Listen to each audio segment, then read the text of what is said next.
This tale is master realist writer Henry James's first known published short story written in 4 parts, which appeared without authorial attribution in the February 1864 issue of the Continental Monthly. The story was rediscovered in the 1950s and presents an entertaining and darkly amusing tale of murder and infidelity. What's Yurden, a Low English phaeton, was drawn up before the door of the post office of a French seaport town.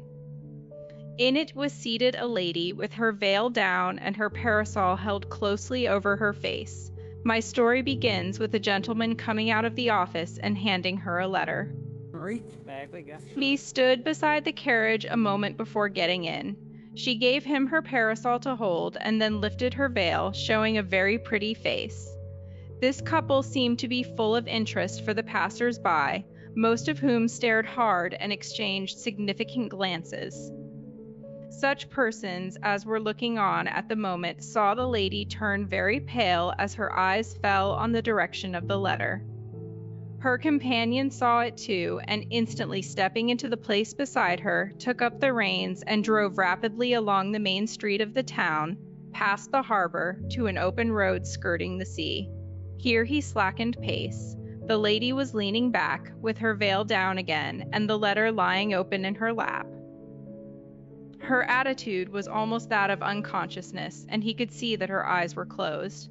Having satisfied himself of this, he hastily possessed himself of the letter, and read as follows: Southampton, July 16th, 18 yearlo. My dear Hortense, you will see by my postmark that I am 1,000 leagues nearer home than when I last wrote, but I have hardly time to explain the change. M.P. has given me a most unlooked-for congé. After so many months of separation, we shall be able to spend a few weeks together. God be praised!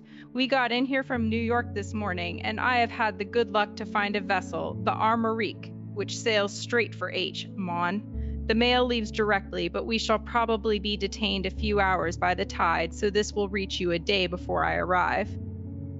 The master calculates we shall get in early Thursday morning. Ah, Hortense, how the time drags! 3 whole days. If I did not write from New York, it is because I was unwilling to torment you with an expectancy which, as it is, I venture to hope you will find long enough. Farewell. To a warmer greeting. Your devoted de Meyrau. When the gentleman replaced the paper on his companion's lap, his face was almost as pale as hers. For a moment he gazed fixedly and vacantly before him, and a half-suppressed curse escaped his lips. Then his eyes reverted to his neighbor. After some hesitation, during which he allowed the reins to hang so loose that the horse lapsed into a walk, he touched her gently on the shoulder. Well, Hortense, said he, in a very pleasant tone, what's the matter? Have you fallen asleep? Hortense slowly opened her eyes, and seeing that they had left the town behind them, raised her veil. Her features were stiffened with horror. Read that, said she, holding out the open letter. The gentleman took it and pretended to read it again. Ah, M. Bernier returns. Delightful, he exclaimed. How delightful? Asked Hortense. We mustn't jest at so serious a crisis, my friend. True, said the other. It will be a solemn meeting. 2 years of absence is a great deal. Oh, heaven! I shall never dare to face him, cried Hortense, bursting into tears. Covering her face with one hand, she put out the other toward that of her friend, but he was plunged in so deep a reverie that he did not perceive the movement. Suddenly he came to, aroused by her sobs.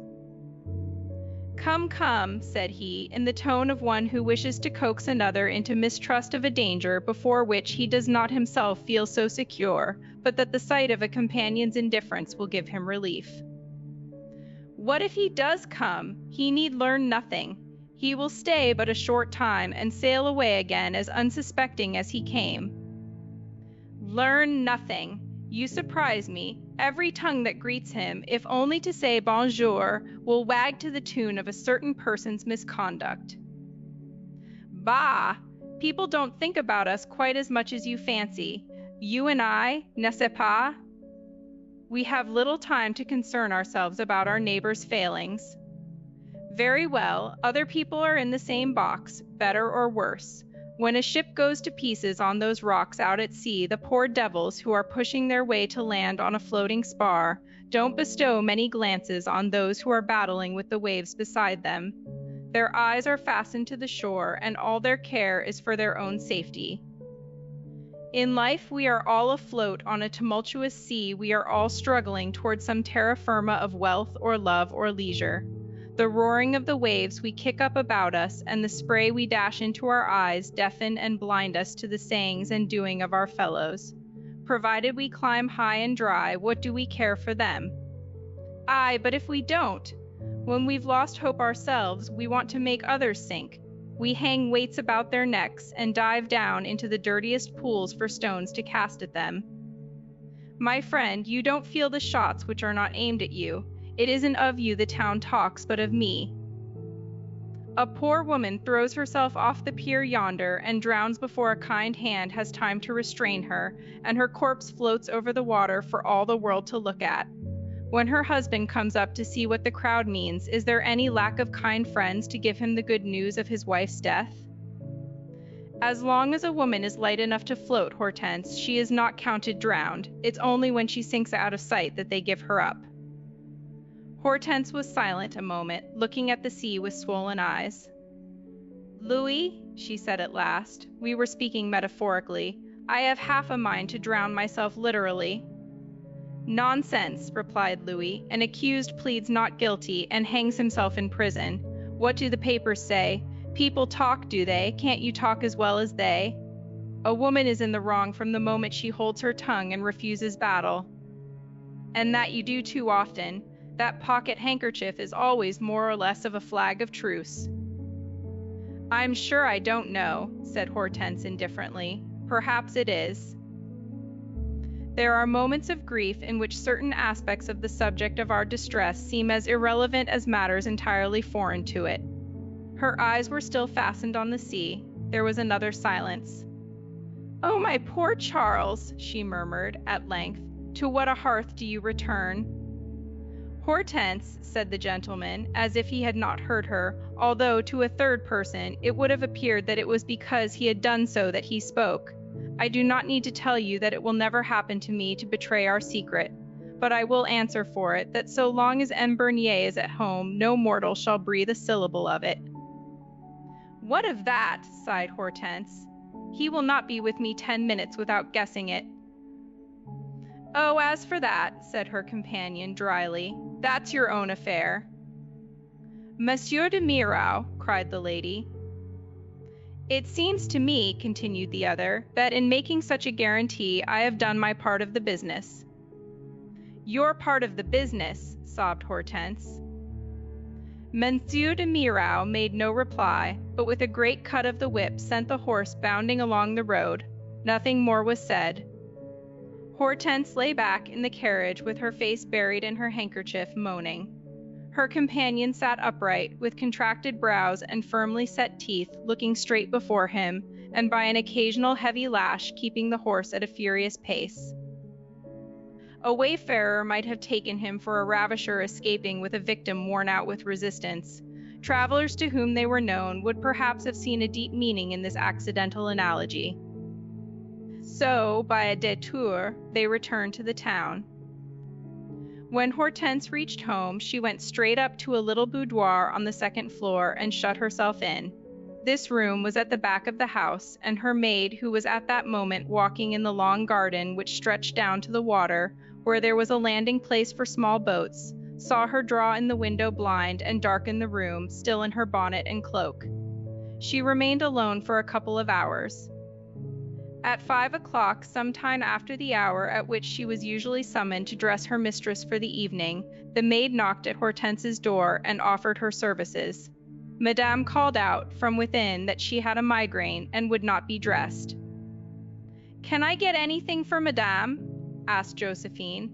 "A tisane? A warm drink? Something?" "Nothing, nothing. Will Madame dine?" "No." Madame had better not go wholly without eating. Bring me a bottle of wine, of brandy.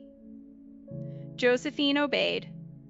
When she returned, Hortense was standing in the doorway, and as one of the shutters had meanwhile been thrown open, the woman could see that, although her mistress's hat had been tossed upon the sofa, her cloak had not been removed, and that her face was very pale. Josephine felt that she might not offer sympathy nor ask questions. "Will Madame have nothing more?" she ventured to say, as she handed her the tray. Madame shook her head and closed and locked the door. Josephine stood a moment vexed, irresolute, listening. She heard no sound. At last she deliberately stooped down and applied her eye to the keyhole. This is what she saw. Her mistress had gone to the open window and stood with her back to the door, looking out at the sea. She held the bottle by the neck in one hand, which hung listlessly by her side. The other was resting on a glass half filled with water, standing together with an open letter on a table beside her. She kept this position until Josephine began to grow tired of waiting, but just as she was about to arise in despair of gratifying her curiosity, Madame raised the bottle and glass and filled the latter full. Josephine looked more eagerly. Hortense held it a moment against the light and then drained it down. Josephine could not restrain an involuntary whistle, but her surprise became amazement when she saw her mistress prepare to take a second glass. Hortense put it down, however, before its contents were half gone, as if struck by a sudden thought, and hurried across the room. She stooped down before a cabinet and took out a small opera glass. With this she returned to the window, put it to her eyes, and again spent some moments in looking seaward. The purpose of this proceeding Josephine could not make out. The only result visible to her was that her mistress suddenly dropped the lorgnette on the table and sank down on an armchair, covering her face with her hands. Josephine could contain her wonderment no longer. She hurried down to the kitchen. "Valentine," said she to the cook, "what on earth can be the matter with Madame? She will have no dinner. She is drinking brandy by the glassful. A moment ago she was looking out to sea with a lorgnette, and now she is crying dreadfully with an open letter in her lap." The cook looked up from her potato peeling with a significant wink.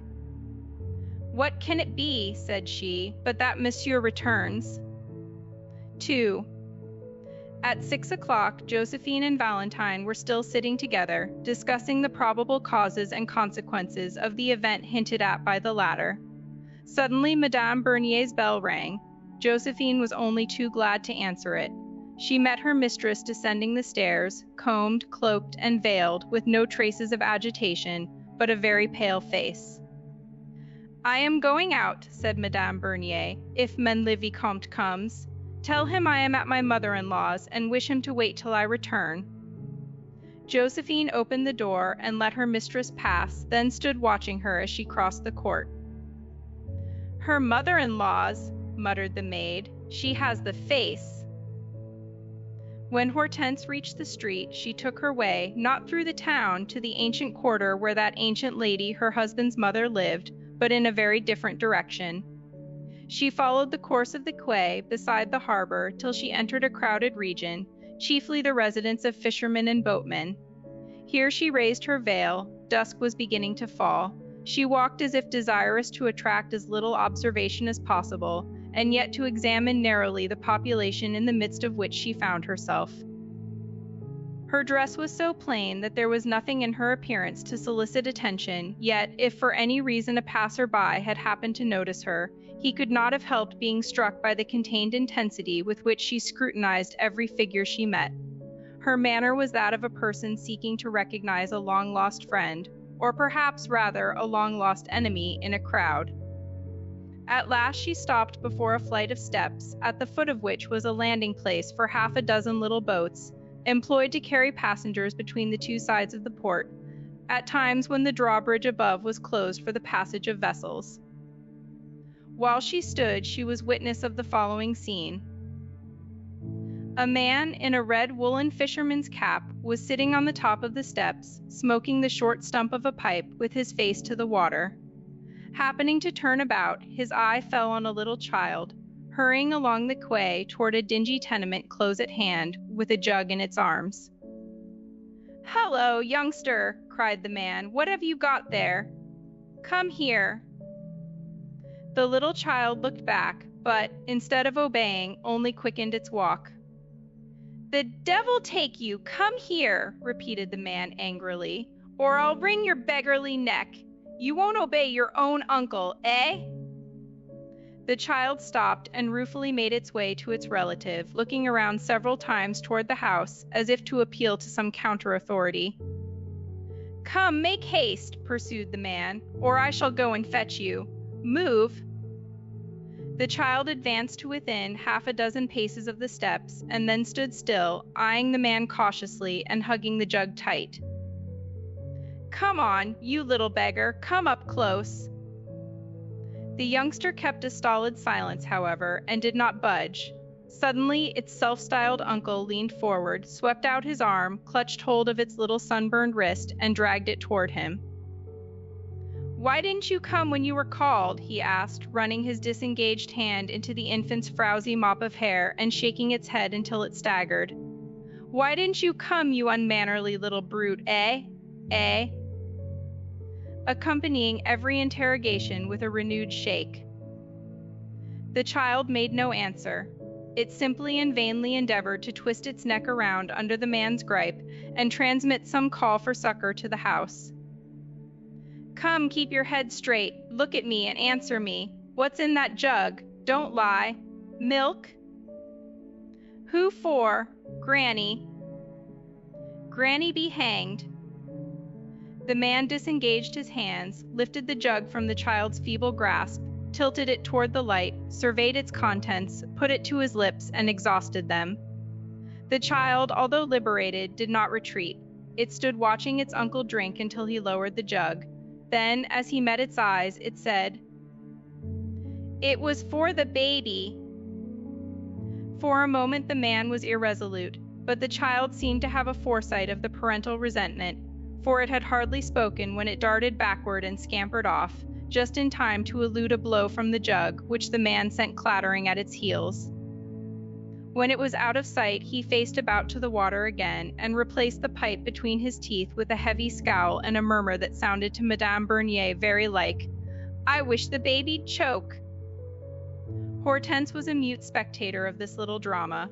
When it was over, she turned around and retraced her steps 20 yards with her hand to her head. Then she walked straight back and addressed the man. "My good man," she said, in a very pleasant voice, "are you the master of one of these boats?" He looked up at her. In a moment the pipe was out of his mouth, and a broad grin in its place. He rose with his hand to his cap. "I am, madame, at your service." "Will you take me to the other side? You don't need a boat. The bridge is closed," said one of his Mr. 80s at the foot of the steps, looking that way. "I know it," said Madame Bernier, "but I wish to go to the cemetery, and a boat will save me half a mile walking." "The cemetery is shut at this hour." "Allens, leave Madame alone," said the man first spoken to. "This way, my lady." Hortense seated herself in the stern of the boat. The man took the sculls. "Straight across?" he asked. Hortense looked around her. "It's a fine evening," said she. "Suppose you row me out to the lighthouse and leave me at the point nearest the cemetery on our way back." "Very well," rejoined the boatman, 15 sous, and began to pull lustily. "Allez, I'll pay you well," said Madame. 15 sous is the fare," insisted the man. "Give me a pleasant row, and I'll give you 100, said Hortense. Her companion said nothing. He evidently wished to appear not to have heard her remark. Silence was probably the most dignified manner of receiving a promise too munificent to be anything but a jest. For some time this silence was maintained, broken only by the trickling of the oars and the sounds from the neighboring shores and vessels. Madame Bernier was plunged in a sidelong scrutiny of her ferryman's countenance. He was a man of about 35. His face was dogged, brutal, and sullen. These indications were perhaps exaggerated by the dull monotony of his exercise. The eyes lacked a certain rascally gleam which had appeared in them when he was so empressé with the offer of his services. The face was better then, that is, if vice is better than ignorance. We say a countenance is lit up by a smile, and indeed that momentary flicker does the office of a candle in a dark room. It sheds a ray upon the dim upholstery of our souls. The visages of poor men generally know few alternations. There is a large class of human beings whom fortune restricts to a single change of expression, or perhaps rather to a single expression. Ah, me! The faces which wear either nakedness or rags, whose repose is stagnation, whose activity vice ignorant at their worst, infamous at their best. "Don't pull too hard," said Hortense at last. "Hadn't you better take breath a moment?" "Madame is very good," said the man, leaning upon his oars.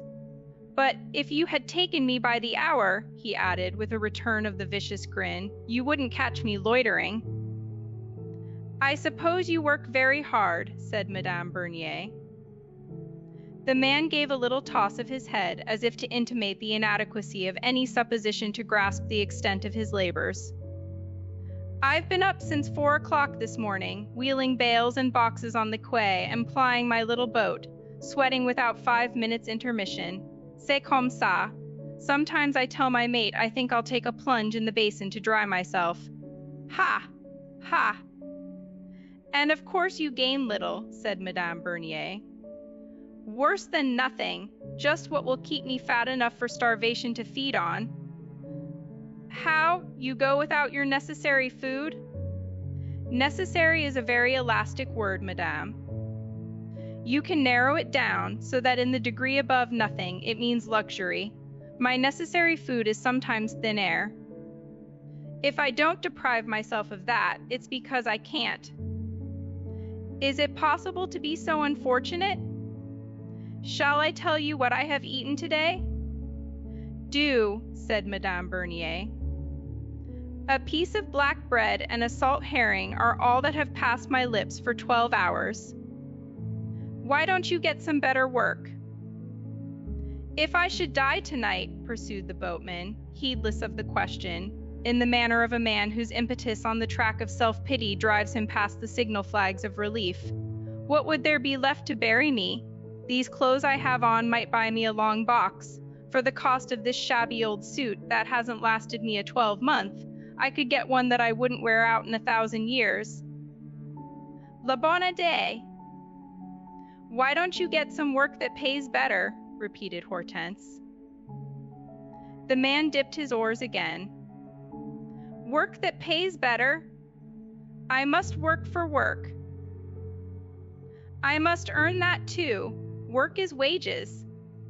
I count the promise of the next week's employment the best part of my Saturday night's pocketings. 50 casks rolled from the ship to the storehouse mean 2 things, 30 sous and 50 more to roll the next day. Just so a crushed hand or a dislocated shoulder mean 20 francs to the apothecary and bonjour to my business." "Are you married?" asked Hortense. "No, I thank you. I'm not cursed with that blessing. But I've an old mother, a sister, and 3 nephews who look to me for support. The old woman's too old to work, the lass is too lazy, and the little ones are too young. But they're none of them too old or young to be hungry, allez. I'll be hanged if I'm not a father to them all." There was a pause. The man had resumed rowing. Madame Bernier sat motionless, still examining her neighbor's physiognomy. The sinking sun, striking full upon his face, covered it with an almost lurid glare. Her own features being darkened against the western sky, the direction of them was quite indistinguishable to her companion. "Why don't you leave the place?" she said at last. "Leave it? How?" he replied, looking up with the rough avidity with which people of his class receive proposals touching their interests, extending to the most philanthropic suggestions that mistrustful eagerness with which experience has taught them to defend their own side of a bargain, the only form of proposal that she has made them acquainted with. "Go somewhere else," said Hortense. "Where? For instance, to some new country. America. The man burst into a loud laugh. Madame Bernier's face bore more evidence of interest in the play of his features than of that discomfiture which generally accompanies the consciousness of ridicule. There's a lady's scheme for you. If you'll write for furnished apartments, là-bas, I don't desire anything better. But no leaps in the dark for me. America and Algeria are very fine words to cram into an empty stomach when you're lounging in the sun, out of work, just as you stuff tobacco into your pipe and let the smoke curl around your head. But they fade away before a cutlet and a bottle of wine. When the earth grows so smooth and the air so pure that you can see the American coast from the pier yonder, then I'll make up my bundle. Not before. You're afraid, then, to risk anything? I am afraid of nothing, moi, but I am not a fool either. I don't want to kick away my sabots till I am certain of a pair of shoes. I can go barefoot here. I don't want to find water where I counted on land. As for America, I've been there already. Ah, you've been there? I've been to Brazil and Mexico and California and the West Indies. Ah, I've been to Asia too. Partio to China and India? Oh, I've seen the world. I've been 3 times around the Cape. You've been a seaman then? Yes, ma'am, 14 years. On what ship? Bless your heart, on 50 ships. French? French and English and Spanish, mostly Spanish. Ah. Yes, and the more fool I was. How so?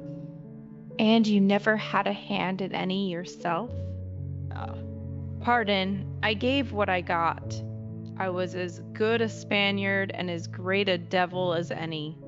I carried my knife with the best of them, and drew it as quickly, and plunged it as deep. I've got scars, if you weren't a lady, but I'd warrant to find you their mates on a dozen Spanish hides.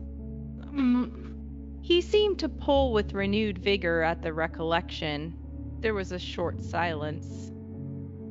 Do you suppose, said Madame Bernier in a few moments, do you remember? That is, can you form any idea whether you ever killed a man? There was a momentary slackening of the boatman's oars. He gave a sharp glance at his passenger's countenance, which was still so shaded by her position, however, as to be indistinguishable. The tone of her interrogation had betrayed a simple, idle curiosity. He hesitated a moment, and then gave one of those conscious, cautious, dubious smiles, which may cover either a criminal assumption of more than the truth, or a guilty repudiation of it. Mon Dieu, said he with a great shrug. There's a question. I never killed one without a reason. Of course not, said Hortense. Though a reason in South America, ma foi, added the boatman, wouldn't be a reason here. I suppose not. What would be a reason there? Well, if I killed a man in Valparaiso, I don't say I did, mind. It's because my knife went in farther than I intended. But why did you use it at all? I didn't. If I had, it would have been because he drew his against me. And why should he have done so? For as many reasons as there are craft in the harbor. For example, well, that I should have got a place in a ship's company that he was trying for. Such things as that? Is it possible? Oh, for smaller things. That a lass should have given me a dozen oranges she had promised him. How odd, said Madame Bernier with a shrill kind of laugh. A man who owed you a grudge of this kind would just come up and stab you, I suppose, and think nothing of it? Precisely. Drive a knife up to the hilt into your back, with an oath, and slice open a melon with it, with a song, 5 minutes afterward. And when a person is afraid or ashamed or in some way unable to take revenge himself, does he, or it may be a woman, does she get someone else to do it for her? Parbleu! Poor devils on the lookout for such work are as plentiful all along the South American coast as commissionaires on the street corners here.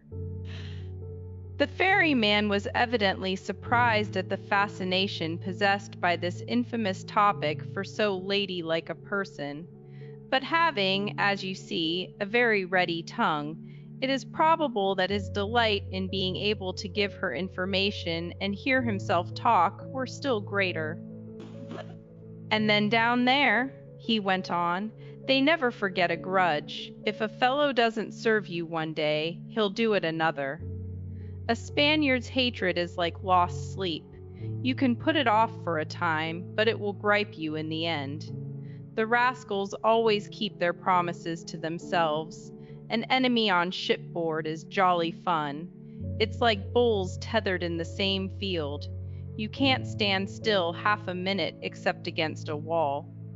Even when he makes friends with you, his favors never taste right. Messing with him is like drinking out of a pewter mug, and so it is everywhere. Let your shadow once flit across a Spaniard's path, and he'll always see it there. If you've never lived in any but these damned clockworky European towns, you can't imagine the state of things in a South American seaport, one half the population waiting round the corner for the other half. But I don't see that it's so much better here, where every man's a spy on every other. There you meet an assassin at every turn, here a sergeant de ville. At all events, the life La Basse used to remind me, more than anything else, of sailing in a shallow channel, where you don't know what infernal rock you may ground on. Every man has a standing account with his neighbor, just as Madame has at her fournisseurs and, ma foi, those are the only accounts they settle. The master of the Santiago may pay me one of these days for the pretty names I heaved after him when we parted company, but he'll never pay me my wages. A short pause followed this exposition of the virtues of the Spaniard. You yourself never put a man out of the world, then? Resumed Hortense. Oh, kiss! Are you horrified? Not at all. I know that the thing is often justifiable. The man was silent a moment, perhaps with surprise, for the next thing he said was, Madame is Spanish? In that perhaps I am, replied Hortense. Again her companion was silent. The pause was prolonged. Madame Bernier broke it by a question which showed that she had been following the same train of thought. What is sufficient ground in this country for killing a man? The boatman sent a loud laugh over the water. Hortense drew her cloak closer about her. I am afraid there is none. Isn't there a right of self-defense? To be sure there is. It's one I ought to know something about. But it's one that says Monsieur at the Palais makes short work with. In South America and those countries, when a man makes life insupportable to you, what do you do? Mon Dieu, I suppose you kill him. And in France? I suppose you kill yourself. Ha, ha, ha. By this time they had reached the end of the great breakwater, terminating in a lighthouse, the limit, on one side, of the inner harbor. The sun had set. Here we are at the lighthouse, said the man. It's growing dark. Shall we turn? Hortense rose in her place a few moments, and stood looking out to sea. Yes, she said at last. "You may go back, slowly." When the boat had headed round, she resumed her old position, and put one of her hands over the side, drawing it through the water as they moved, and gazing into the long ripples. At last she looked up at her companion. Now that her face caught some of the lingering light of the west, he could see that it was deathly pale. "You find it hard to get along in the world," said she. "I shall be very glad to help you." The man started and stared a moment. Was it because this remark jarred upon the expression which he was able faintly to discern in her eyes? The next, he put his hand to his cap. "Madame is very kind. What will you do?"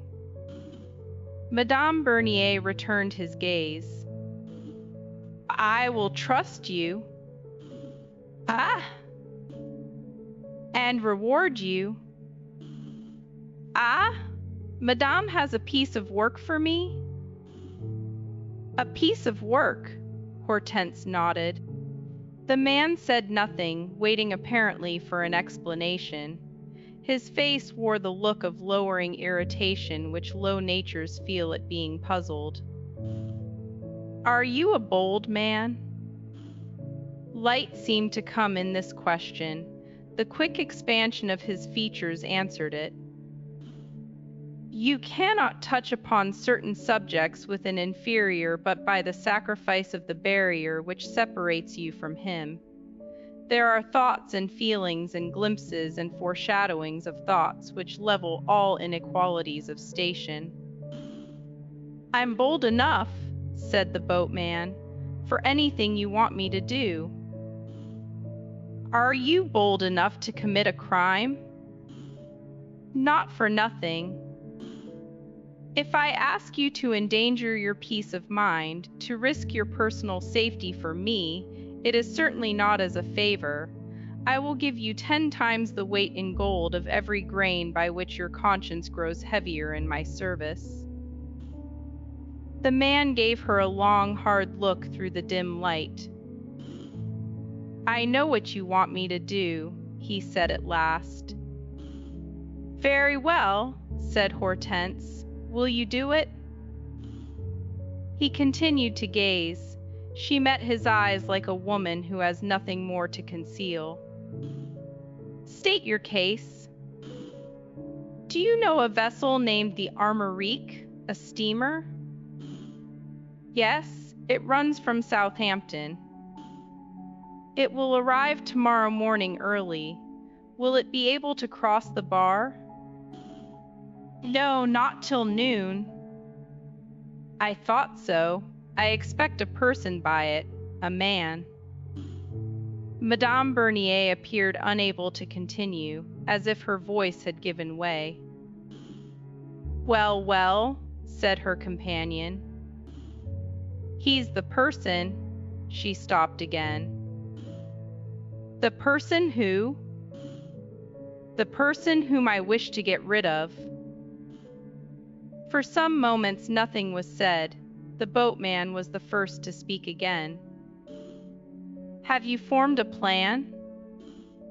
Hortense nodded. "Let's hear it." "The person in question," said Madame Bernier, "will be impatient to land before noon. The house to which he returns will be in view of the vessel if, as you say, she lies at anchor. If he can get a boat, he will be sure to come ashore." "Eh bien, but you understand me." "Aha! You mean my boat, this boat?" "Oh God!" Madame Bernier sprang up in her seat, threw out her arms, and sank down again, burying her face in her knees. Her companion hastily shipped his oars and laid his hands on her shoulders. "Allons donc, in the devil's name don't break down," said he. "We'll come to an understanding." Kneeling in the bottom of the boat, and supporting her by his grasp, he succeeded in making her raise herself, though her head still drooped. "You want me to finish him in the boat?" No answer. Is he an old man? Hortense shook her head faintly. My age? She nodded. Sapristi, it isn't so easy. He can't swim, said Hortense, without looking up. He is lame. Nom de Dieu! The boatman dropped his hands. Hortense looked up quickly. Do you read the pantomime? Never mind, added the man at last. It will serve as a sign. Mais oui, and besides that, he will ask to be taken to the Maison Bernier, the house with its back to the water, on the extension of the Great Quay. Tenez, you can almost see it from here. I know the place, said the boatman, and was silent, as if asking and answering himself a question. Hortense was about to interrupt the train of thought which she apprehended he was following when he forestalled her. How am I to be sure of my affair? Asked he. Of your reward? I've thought of that. This watch is a pledge of what I shall be able and glad to give you afterward. There are 2,000 francs worth of pearls in the case. Il faut fixer la somme, said the man, leaving the watch untouched. That lies with you. Good. You know that I have the right to ask a high price. Certainly. Name it. It's only on the supposition of a large sum that I will so much as consider your proposal. Songez donc that it's a murder you ask of me. The price? The price?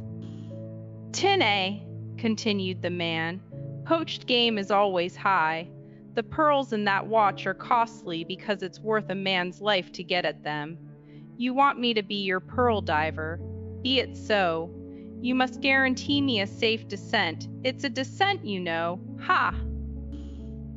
You must furnish me the armor of safety, a little gap to breathe through while I'm at my work. The thought of a capful of Napoleons,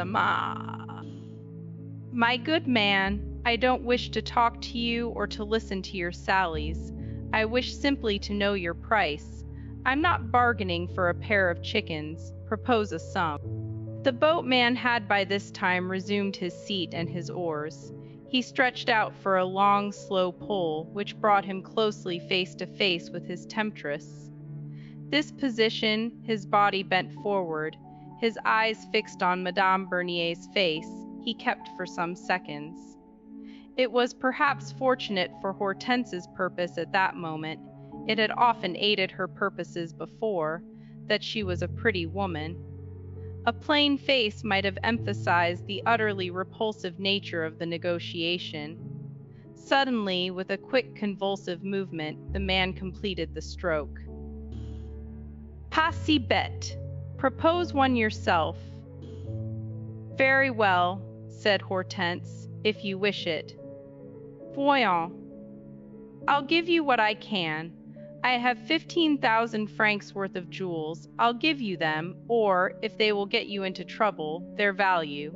At home, in a box, I have 1,000 francs in gold. You shall have those. I'll pay your passage and outfit to America. I have friends in New York. I'll write to them to get you work. And you'll give your washing to my mother and sister, hey? Ha! Ha! Jewels, 15,000 francs, 1,000 more makes 16 passage to America, first class, 500 francs outfit. What does Madame understand by that? Everything needful for your success là-bas. A written denial that I am an assassin? Ma foi, it were better not to remove the impression. It served me a good turn, on this side of the water at least. Call it 25,000 francs. Very well, but not a sou more. Shall I trust you? Am I not trusting you? It is well for you that I do not allow myself to think of the venture I am making. Perhaps we're even there. We neither of us can afford to make account of certain possibilities. Still, I'll trust you too. Tiens, added the boatman, here we are near the quay. Then with a mock solemn touch of his cap, will Madame still visit the cemetery? Come quick, let me land, said Madame Bernier impatiently. We have been among the dead after a fashion, persisted the boatman as he gave her his hand. 3. It was more than 8 o'clock when Madame Bernier reached her own house. Has Monsieur de Meyrau been here? She asked of Josephine. Yes, ma'am, and on learning that Madame was out, he left a note chez Monsieur. Hortense found a sealed letter on the table in her husband's old study. It ran as follows. I was desolated at finding you out. I had a word to tell you. I have accepted an invitation to sup and pass the night at sea. Tenez, thinking it would look well. For the same reason I have resolved to take the bull by the horns and go aboard the steamer on my return, to welcome Monsieur Bernier home, the privilege of an old friend. I am told the Armorique will anchor off the bar by daybreak. What do you think? But it's too late to let me know. Applaud my savoir-faire. You will, at all events, in the end. You will see how it will smooth matters. Baffled, hissed Madame when she had read the note. God deliver me from my friends. She paced up and down the room several times, and at last began to mutter to herself, as people often do in moments of strong emotion. Bah! But he'll never get up by daybreak. He'll oversleep himself, especially after tonight's supper. The other will be before him. Oh, my poor head, you've suffered too much to fail in the end. Josephine reappeared to offer to remove her mistress's things. The latter, in her desire to reassure herself, asked the first question that occurred to her. Was Meme the Vicomte alone? No, madame, another gentleman was with him, Monsieur de Salgetz, I think. They came in a hack with 2 portmanteaus. Though I have judged best, hitherto often from an exaggerated fear of trenching on the ground of fiction, to tell you what this poor lady did and said, rather than what she thought, I may disclose what passed in her mind now. Is he a coward? Is he going to leave me, or is he simply going to pass these last hours in play and drink? He might have stayed with me. Ah, my friend, you do little for me, who do so much for you who commit murder and, heaven help me, suicide for you. But I suppose he knows best. At all events, he will make a night of it. When the cook came in late that evening, Josephine, who had sat up for her, said, You've no idea how Madame is looking. She's 10 years older since this morning. Holy Mother! What a day this has been for her. Wait till tomorrow, said the oracular Valentine. Later, when the women went up to bed in the attic, they saw a light under Hortense's door, and during the night Josephine, whose chamber was above Madame's, and who couldn't sleep for sympathy, let us say heard movements beneath her, which told that her mistress was even more wakeful than she. Bari. There was considerable bustle around the Armorique as she anchored outside the harbor of Hères-la-Fouet, in the early dawn of the following day. A gentleman, with an overcoat, walking stick, and small valise, came alongside in a little fishing boat, and got leave to go aboard. Is Meme Bernier here? He asked of one of the officers, the first man he met. I fancy he's gone ashore, sir. There was a boatman inquiring for him a few minutes ago, and I think he carried him off. Monsieur de Meyrau reflected a moment. Then he crossed over to the other side of the vessel, looking landward. Leaning over the bulwarks, he saw an empty boat moored to the ladder, which ran up the vessel's side. That's a town boat, isn't it? he said to one of the hands standing by. Yes, sir. Where's the master? I suppose he'll be here in a moment. I saw him speaking to one of the officers just now. De Meyrau descended the ladder and seated himself at the stern of the boat. As the sailor he had just addressed was handing down his bag, a face with a red cap looked over the bulwarks. "Hello, my man," cried de Meyrau. "Is this your boat?"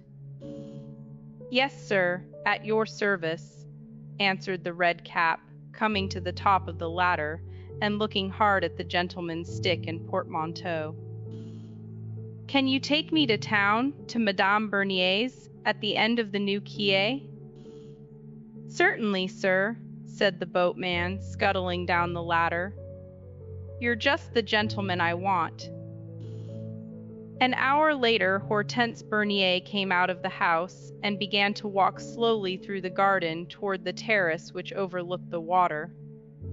The servants, when they came down at an early hour, had found her up and dressed, or rather, apparently, not undressed, for she wore the same clothes as the evening before. "Tiens," exclaimed Josephine, after seeing her. "Madame gained 10 years yesterday, she has gained 10 more during the night." When Madame Bernier reached the middle of the garden, she halted, and stood for a moment motionless, listening.